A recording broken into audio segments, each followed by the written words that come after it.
Alright everybody, you requested me to do another hyper build video, so this one I'm speaking over, which obviously you can tell, and what I'm doing now basically is just laying out the entire house. When you're doing multiple level split levels, it gets really aggravating if you have to change 100 things once you drop your levels down to like quarter wall heights or third wall heights, which I'm going to show you both of them, and all of that's controlled with your outside stairs. So once that part comes up, I'll show you.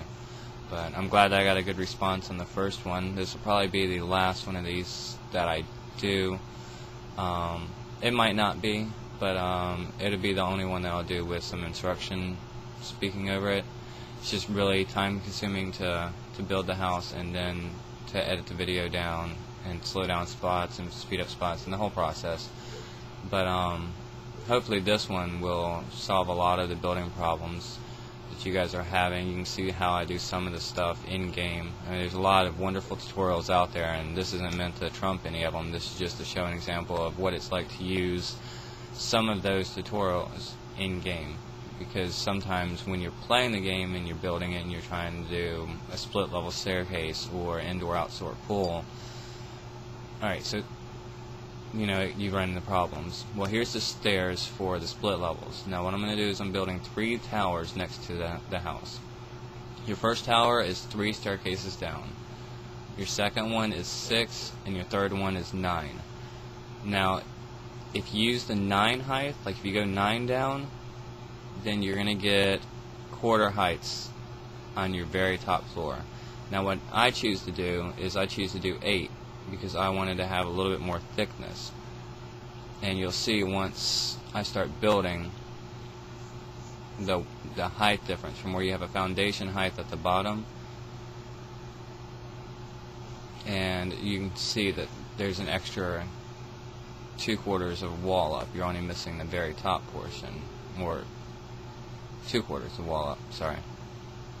Every staircase down basically translates to 1/4 of a wall height. So you can kind of use the math knowledge in that to control the height of your walls. Okay.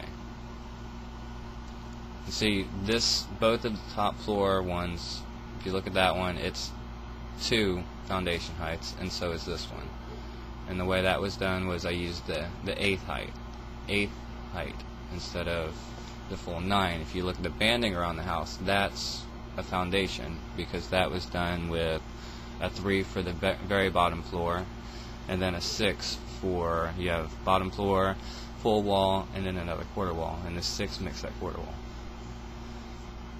Okay, so the video is going to get really fast at certain spots. I know it's extremely fast already, but there's just a lot of building that goes on, and the video, while I was doing it and watching it, it was taking like 45 minutes, and I'm like, that's too much, you know, ADD generation. None of us want to sit around for 45 minutes, no matter if it is someone showing us how to build a house, you know. So I sped up all of the construction parts that don't really involve any tricks, so to speak. Like, they're just little changes in walls. Like what I was doing there was, after I built all my stuff, I left in blank spots I knew I was going to delete, and I was just deleting all of them.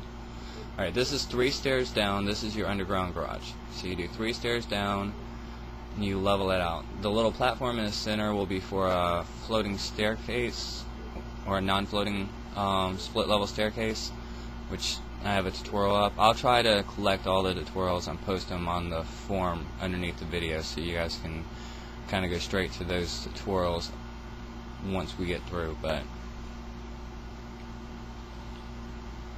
so basically all I did was I dropped the room, leveled it down, pulled out the driveway straight to the curb, drew in another wall, and then you have to go back when you're doing the multiple level split levels. This isn't the garage that made it do that completely. That is the split levels, and that's what I'm talking about, where when you do a change inside, you have to work from the bottom back up and re-level everything down.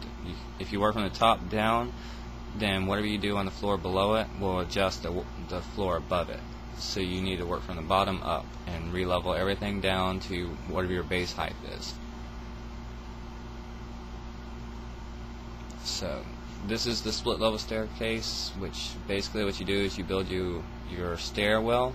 It's going to hold your stairs, and then you build slants, like flat floor pieces, and then drop your level down. I have a tutorial explaining that so you guys can see it, and you can adjust the height on that by choosing how many stairs you want to go down for your split level staircase. So that one's a little bit easier to explain. Just if you watch the video, you'll not this video, but the video tutorial on the non-floating split level stairs. Okay, inside the house I did another one, but instead of having it go into the kitchen, I wanted to have it double over itself to use up less space.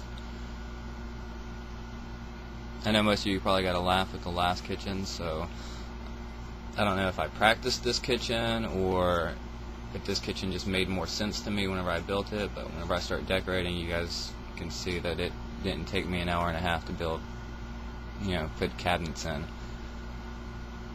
Alright, so this is all nauseating fast, and I'm sorry for that, but I figured it would be quicker just to show it than to cut it out and you wonder what's happening. This is the pool house. Now, this bridge thing happened with the last build, and I kind of dug it. Like, I thought it was cool, so I wanted to try doing it again, but try doing it a little bit less of it just being like this bridge, So I did a little wraparound. Alright, now, the split level, the first level split level, is the only way that I know that you can do this without it looking ugly. But if you notice, all I did was I did a pool, and then put my windows in, and then deleted the split level underneath the pool, and then you can drag your pool outside your house, because now it thinks that that little quarter of a wall missing is completely outside.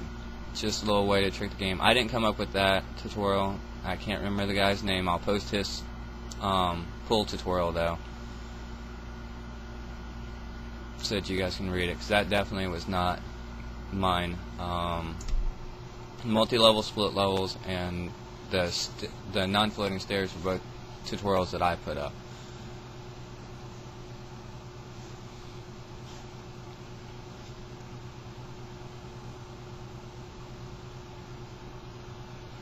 And the underground garage was another tutorial, but I had been doing it in Sims 2, so I already knew how to do that. But so this is just painting the walls, getting everything done. Now, if you notice, the garage looks different. Halfway through the build, I looked back at the garage, and my stairwell was all messed up. And you saw the quick brief, destroying the garage and everything. I don't know what happened with that. Just one of the levels got glitched, or I just overlooked something, hit something too fast. It happens all the time. But the more I looked at it, I didn't really want the floating split level. I wanted just a normal stairwell. So I extended the garage out, put the car parking spot, and built the stairs, and it to me it looks better, it flows better. You'll see in the slower down parts where it kind of gives you the overview of the house once it's done. But yeah, a lot of quick movements, a lot of flashing, a lot of, hopefully everybody took their nauseating medicine, not their motion sickness medicine. Look at that, we're almost halfway through.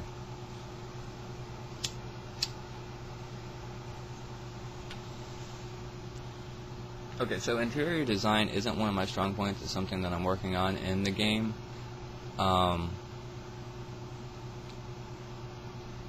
As you can tell by how long it takes me to make certain decisions.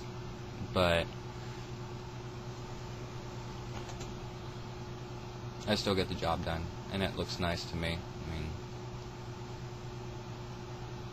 Alright, so basically, just doing the normal house building stuff. I'm matching windows here using the color palette, matching the windows and the doors.